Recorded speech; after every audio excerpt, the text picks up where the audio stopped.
Good morning students. बेटा last class में अपन discuss कर रहे थे सॉलिड स्टेट के बारे में, ठीक है। मैंने तुम्हें बताया था मैटर की 3 स्टेट्स रहती हैं, सॉलिड, लिक्विड, गैस। 2 और हैं, जैसे हम प्लाज्मा की बात करें या बोस-आइंस्टाइन की, उसको हम फर्दर डिस्कस करेंगे। बट जो जनरली हम बात कर रहे हैं वो है solid, liquid and gas. Last class में हमने डिस्कस कर लिया था सॉलिड स्टेट के बारे में, जैसे मैं यहाँ पे लिखा रखा सॉलिड, लिक्विड एंड गैस। फिर हमने बात करी थी इसकी डेंसिटी की, तो सबसे ज़्यादा जो डेंसिटी रहती है वो सॉलिड की रहती है, उससे थोड़ी कम डेंसिटी रहती है लिक्विड की, और लास्ट में कौन होता है? गैस। एक बात। दूसरी बात बेटा, इंटर पार्टिकल डिस्टेंस की बात करें, इंटर पार्टिकल डिस्टेंस मतलब पार्टिकल्स की बीच की डिस्टेंस की बात करें, तो तुम्हें क्लियरली डायग्राम से दिखाई दे रहा होगा यहाँ पे कि इंटर पार्टिकल डिस्टेंस सबसे ज़्यादा किसमें है? गैस में। थोड़ी उससे कम किसमें? लिक्विड में। और सबसे कम किसमें? सॉलिड में। तो इंटर पार्टिकल डिस्टेंस सबसे कम रहती है बेटा सॉलिड में। इसका मतलब क्या है? उसके बीच में जो इंटर मॉलिक्यूलर फोर्स है या इंटर पार्टिकल जो फोर्स है, इंटर पार्टिकल फोर्स सबसे ज्यादा कहाँ रहेगा? सॉलिड में। इंटर पार्टिकल डिस्टेंस सबसे ज्यादा कहाँ दिख रही है बेटा? गैस में। और इंटर पार्टिकल फोर्स सबसे ज्यादा कहाँ होगा? सॉलिड में। ठीक है, तो ये बात हमने डिस्कस कर ली थी। नेक्स्ट मैंने तुम्हें बताया था सॉलिड के बारे में। आज जो टर्म पढ़ने वाले हैं वो है लिक्विड स्टेट के बारे में। लिक्विड मतलब जो वाटर तुम पी रहे हो वो जनरली क्या? लिक्विड ही होता है। ठीक है, लिक्विड है fix shape, liquid have fixed volume but not fixed shape. इसका वॉल्यूम तो फिक्स है बट इसका जो शेप है बेटा वो फिक्स नहीं है। कैसे? सपोज हमने एक बॉटल पानी ली, मैंने तुम्हें लास्ट टाइम बताया था, हमने उसमें पानी लिया, ठीक है, बॉटल के अंदर। अब तुम उसी पानी को अगर बकेट में डालोगे तो तुम्हें पता चलेगा दोनों का शेप चेंज हो गया। जब हमने वाटर को बॉटल में रखा था तो बॉटल का शेप ले लिया वाटर ने, और जैसे ही वाटर को हमने बकेट के अंदर रखा तो वाटर ने क्या करा? बकेट का शेप ले लिया। ठीक है, बट हम बोल रहे हैं कि क्या है, इसका वॉल्यूम फिक्स है, शेप तो फिक्स नहीं है। जिसमें भी तुम पानी को रखोगे या लिक्विड को रखोगे वो उसी का शेप ले लेगा। इसका मतलब शेप फिक्स नहीं है। बट अगर मैं बात करूंगा उसके वॉल्यूम की तो वॉल्यूम फिक्स्ड है बेटा। अगर मैं सपोज 1 लीटर पानी किसी बकेट के अंदर रखता हूं तो ऐसा नहीं कि वो 1 लीटर पानी पूरे बकेट में घूमेगा। ठीक है, क्या बोलना चाह रहा हूं तुम्हें मैं? जैसे ये है बेटा, अगर सपोज मैंने बोला कि ये एक बकेट है, ये देखिए ये एक बकेट ली मैंने, ठीक है, और यहाँ पे एक ली वाटर बॉटल। तो मैंने इसमें पानी रखा, तो जैसे ही पानी रखा ये इसका शेप आ गया, इसका यहाँ पे इसका शेप ही आ गया, बट दोनों का शेप अलग अलग है। अब मैं अगर बोल रहा हूँ कि वाटर बॉटल में और बकेट के अंदर वॉल्यूम की बात करूँ तो ऐसा नहीं है कि ये जो वाटर है बेटा ये पूरे बकेट के अंदर घूमते रहेगा, ऐसा नहीं है। ठीक है, इसके जो मॉलिक्यूल्स हैं, जो इसके पार्टिकल्स हैं, वो केवल यहाँ पे सेटल डाउन रहेंगे, नीचे रहेंगे। समझ आ गई बात? तो हम क्या बोल रहे हैं, जो लिक्विड है, लिक्विड का वॉल्यूम तो फिक्स्ड है बट शेप फिक्स्ड नहीं है। एक बात। दूसरी बात, liquid can not be compressed much. Solid को हम नेग्लिजिबल कंप्रेस कर सकते हैं, लिक्विड भी क्या होता है, बहुत कम कंप्रेस हो सकता है। बट अगर गैसेस की बात करें तो गैसेस को हम बहुत ज़्यादा कंप्रेस कर सकते हैं। थर्ड पॉइंट है liquid flow from higher level to lower level.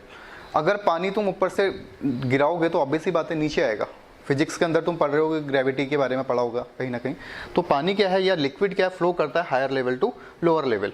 Liquid have lesser density than solid. मैंने तुम्हें अभी बताया था कि लिक्विड की जो डेंसिटी है बेटा, ये सॉलिड की डेंसिटी ज़्यादा है, लिक्विड की कम है। तो क्या बोल रहे हैं, liquid have lesser density than solid. Liquid की डेंसिटी कम है किसके कंपेयर में? सॉलिड के। लेकिन लिक्विड की डेंसिटी ज़्यादा है अगर हम किससे कंपेयर करेंगे? गैस से। ठीक है, liquid have lesser density than solid. Liquid, ये समझ आ गया थर्ड पॉइंट। उसके बाद नेक्स्ट है तुम्हारा solid, liquid and gases can diffused into liquids. मतलब सॉलिड है, लिक्विड है और गैसेस है। अगर हम इसको लिक्विड में चाहें कि डिसॉल्व कर दें या आपस में मिक्स कर दें तो ये इजीली क्या हो जाएगा? डिफ्यूज हो जाएगा। अब जैसे ये है बेटा, देखो ये तुम्हें दिख रहा है कि पानी क्या है, टॉप टू बॉटम आ रहा है। जो मैंने तुम्हें अभी बताया था कि हायर लेवल टू कहाँ रहेगा? Lower level. ऐसा नहीं कि पानी कभी नीचे से ऊपर को जा रहा है, हमेशा कहाँ को फ्लो करेगा? हायर लेवल से लोअर लेवल की ओर। ठीक है, नेक्स्ट ये शेप की हमने बात करी थी कि जब मैंने इसको एक ग्लास में रखा था, पानी को, एक लिक्विड को जब ग्लास के अंदर रखा तो इसने इसका शेप ले लिया। बट जैसे ही मैंने इसको दूसरे कंटेनर में रखा, तो इसका शेप चेंज हो गया। तुम्हें क्लियरली दिखाई दे रहा होगा बेटा। ठीक है, तो ये सभी पॉइंट समझ आ गए। लिक्विड, सॉलिड में सॉलिड में shape and volume both are fixed. Solid के अंदर शेप की बात करें चाहे वॉल्यूम की बात करें, दोनों सेम रहेगा, फिक्स्ड रहेगा। बट अगर लिक्विड की बात करें तो लिक्विड में वॉल्यूम तो फिक्स्ड है बट उसका शेप क्या चेंज होगा। ठीक है। नेक्स्ट हम कर रहे हैं कि liquid can not be compressed, liquid को हम ज़्यादा कंप्रेस नहीं कर सकते हैं, बट सॉलिड के कंपेयर में कर रहे हैं तो सॉलिड के कंपेयर में ज़्यादा कंप्रेस हो सकता है। थर्ड पॉइंट हम बोल रहे हैं कि liquid flow from top to bottom या higher level to lower level, easily higher level से लोअर लेवल की ओर फ्लो करेगा, ठीक है। डेंसिटी इसकी कम रहती है अगर हम कंपेयर कर रहे हैं सॉलिड से, और इजीली क्या होता है, डिफ्यूज होते हैं। ये तुम्हारे पास डायग्राम है, ठीक है। अब पहला क्वेश्चन आता है बेटा, why does ice float. Ice तो सॉलिड है, तो सॉलिड की डेंसिटी ज़्यादा है। अभी हमने ये पढ़ा था कि सॉलिड की डेंसिटी ज़्यादा होती है किसके कंपेयर में, लिक्विड के कंपेयर में। तो सॉलिड जो आइस है वो सॉलिड है, तो पानी के ऊपर फ्लोट क्यों करता है? जिसकी डेंसिटी ज़्यादा होती है वो जनरली क्या करता है, नीचे सेटल डाउन हो जाता है। मतलब अगर मैं किसी कंटेनर की बात करूँ, ठीक है, मैं अलग अलग सॉल्यूशन इसमें रख लेता हूँ। जैसे एक कंटेनर ही है, मैंने तीन अलग अलग सॉल्यूशन लिए। ये फर्स्ट सॉल्यूशन है ये, ठीक है। सेकंड मैंने लिया ये ब्लैक कलर का, थर्ड मैंने लिया ये ब्लू कलर का। ये जो सबसे नीचे है इसका मतलब इसकी डेंसिटी क्या होगी बेटा, डेंसिटी इसकी क्या होगी, सबसे ज़्यादा होगी। उससे थोड़ी कम डेंसिटी इसकी होगी, और सबसे कम डेंसिटी किसकी होगी, इस ब्लू वाले की, ठीक है। जैसे तुमने देखा होगा, तुम वाटर के ऊपर ऑयल ड्रॉप्स डालोगे तो ऑयल ड्रॉप ऊपर फ्लोट करती हैं। क्यों? क्योंकि ऑयल की जो डेंसिटी है वो कम है कंपेयर टू वाटर के। तो जिसकी डेंसिटी कम रहेगी बेटा ऊपर आ जाएगा, जिसकी डेंसिटी ज़्यादा है वो नीचे रहेगा। बट हम क्या बोल रहे हैं कि आइस तो सॉलिड है, सॉलिड होने के बाद भी वो वाटर के ऊपर फ्लोट कर रही है। इसका रीज़न क्या है? तो उसका रीज़न क्या होता है बेटा, जो आइस का स्ट्रक्चर होता है, आइस के स्ट्रक्चर जो क्रिस्टलाइन स्ट्रक्चर है, आइस का स्ट्रक्चर जो होता है उसके अंदर ना छोटे छोटे स्पेस होते हैं, वॉइड्स होते हैं, और उन वॉइड्स में एयर ट्रैप रहती है, एयर भरी रहती है, जिसके कारण वो क्या करता है, ऊपर फ्लोट करने लग जाता है। क्या बोला मैंने कि सॉलिड और लिक्विड में सॉलिड की डेंसिटी ज़्यादा है, डेंसिटी ज़्यादा होने के कारण उसको नीचे जाना चाहिए था, ठीक है, नीचे सेटल डाउन हो जाना चाहिए था। बट आइस के केस में ऐसा नहीं होता। आइस सॉलिड होने के बाद भी वाटर के ऊपर फ्लोट करता है। उसका रीज़न ये तुम्हें दिखाया गया बेटा, the trap air bubbles make the ice less dense. जो आइस के क्रिस्टल है बेटा उसके अंदर क्या रहती है, आइस के क्रिस्टल के अंदर हम क्या बोल रहे हैं, वॉइड्स हैं, छोटे छोटे स्पेस हैं, और उसके अंदर क्या रहती है बेटा, एयर रहती है। एयर के कारण वो क्या करता है, इसकी डेंसिटी को कम कर देता है, और डेंसिटी जैसे ही कम होगी वो वापस से ऊपर फ्लोट करने लग जाएगा, ठीक है। वीडियो यहीं पे पॉज करो और इसको नोट करो, वेरी वेरी इंपॉर्टेंट। हो गया? ये देखो ये डायग्राम है, जैसे हमने आइस डाला ग्लास में तो आइस ऊपर फ्लोट कर रही है। इसका रीज़न क्या है कि जो आइस है, आइस के स्ट्रक्चर में, आइस के स्ट्रक्चर के केज लाइक स्ट्रक्चर होता है आइस का, केज लाइक स्ट्रक्चर, जैसे केज को हम बोलते हैं पिंजड़ा टाइप, ठीक है, केज लाइक स्ट्रक्चर। और उन स्पेसेस में, आइस के अंदर वैकेंट स्पेसेस है, वहाँ पे एयर ट्रैप रहती है, और वही एयर क्या कर रही है बेटा, इसको लेसर डेंस बता रही है, किसके कंपेयर में, सॉलिड के कंपेयर में।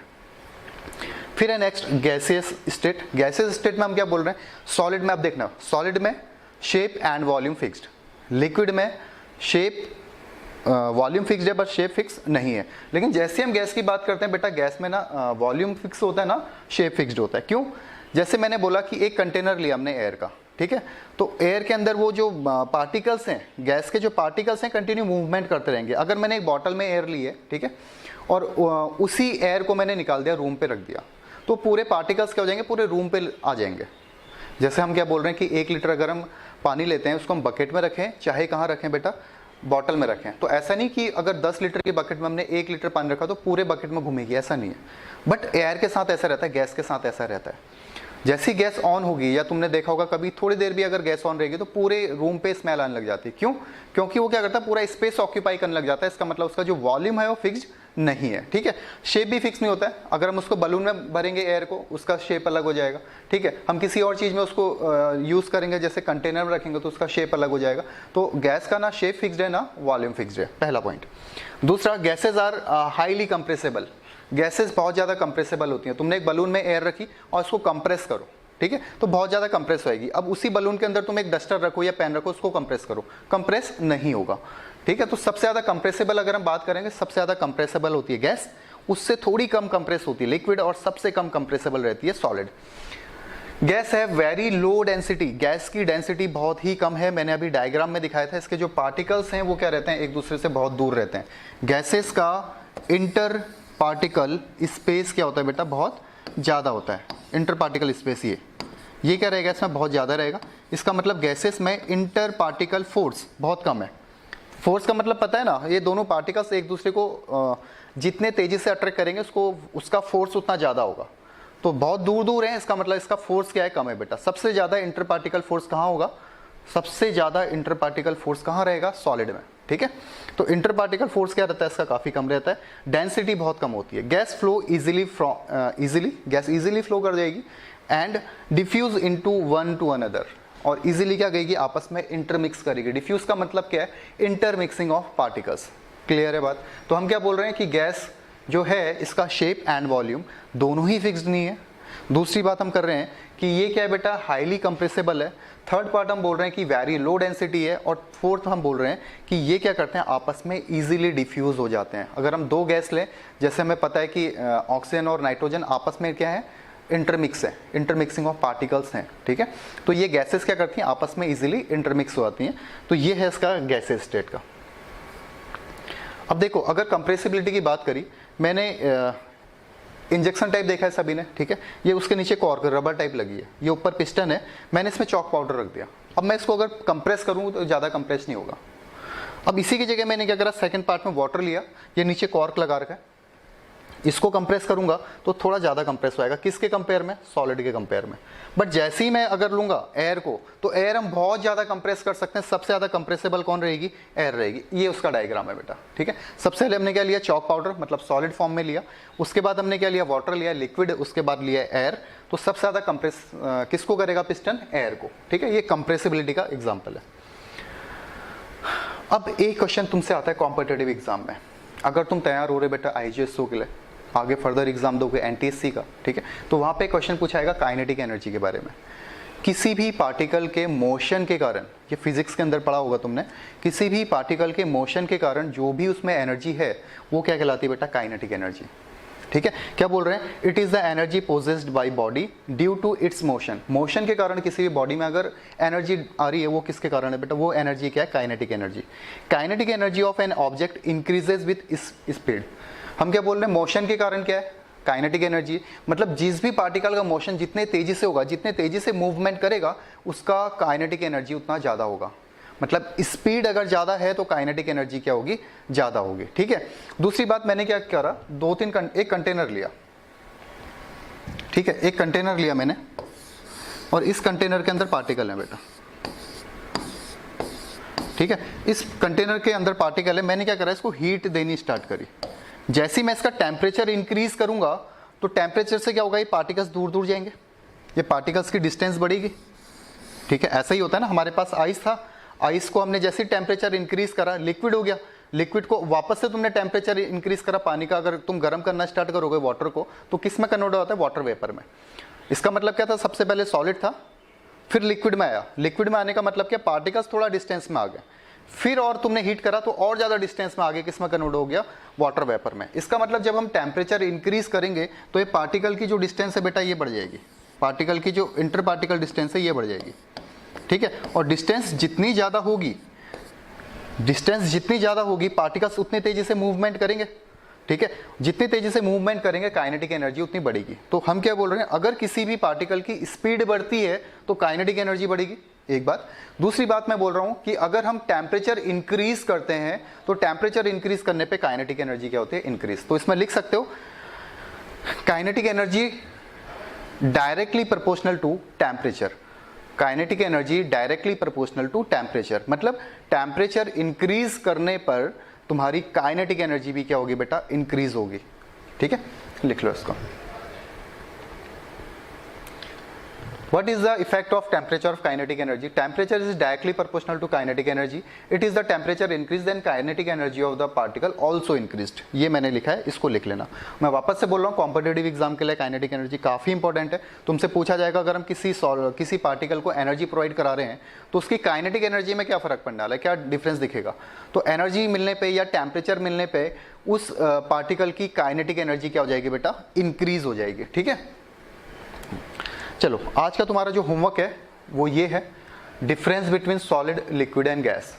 किस किस टर्म पे बात कर रहे हैं हम, जैसे वॉल्यूम लिया है, तो वॉल्यूम के पहले हमने ले लिया सॉलिड, ये सॉलिड है बेटा, ये थोड़ा ऊपर हो गया है, बट ये अपना है सॉलिड, ठीक है। ये वाला पोर्शन सॉलिड का है, ये सॉलिड है, ये क्या है, लिक्विड, और ये क्या है, गैस, ठीक है। सॉलिड, लिक्विड और गैस। अब वीडियो यहीं पे पॉज करो और ये मैंने सभी पॉइंट्स लिखे हैं जैसे हमने पहले लिखा डिफ्यूजन। तो डिफ्यूजन क्या है, किस में ज़्यादा होगा, किस में कम होगा, किस में कम होगा, कंपैरिजन लिखा रखा है मैंने, पूरी चीज़ तुम्हें पढ़ा दी है। ये प्रॉपर नोट्स में होना चाहिए, ठीक है। एनसीईआरटी में क्वेश्चन भी पूछा गया है, difference between solid liquid and gas, ये है बेटा उसका आंसर, ठीक है। ये जो पहली लाइन है ये सॉलिड की है, ठीक है। जो फर्स्ट लाइन तुम्हें दिख रही है ये सॉलिड है, ये लिक्विड है और ये गैस है। और एक तुम्हें कंपेयर किया गया है, जैसे कंप्रेसिबिलिटी हम देखें तो कंप्रेसिबिलिटी सॉलिड में क्या है, नेग्लिजिबल है, गैस लिक्विड में क्या है, नेग्लिजिबल है, बट गैस में क्या है, वेरी हाई। क्लियर है बात। Kinetic energy of particle given temperature, kinetic energy least किस में होगी, सॉलिड में, ठीक है। क्यों, क्योंकि पार्टिकल्स के बीच में जो इंटर पार्टिकल फोर्स है वो सबसे ज़्यादा है, एक दूसरे को बहुत टाइटली बॉन्डेड करा हुआ है इन्होंने। तो अगर टाइटली बॉन्डेड है तो मूवमेंट कम हो जाएगा, तो लीस्ट एनर्जी किसकी रहेगी, सॉलिड की, उससे थोड़ा ज़्यादा किसकी रहेगी, लिक्विड, और सबसे ज़्यादा किसकी रहेगी, गैस की, ठीक है। तो ये प्रॉपर तुम्हें नोट्स होने चाहिए। मिलते हैं नेक्स्ट क्लास में, चलिए थैंक यू बेटा, बाय।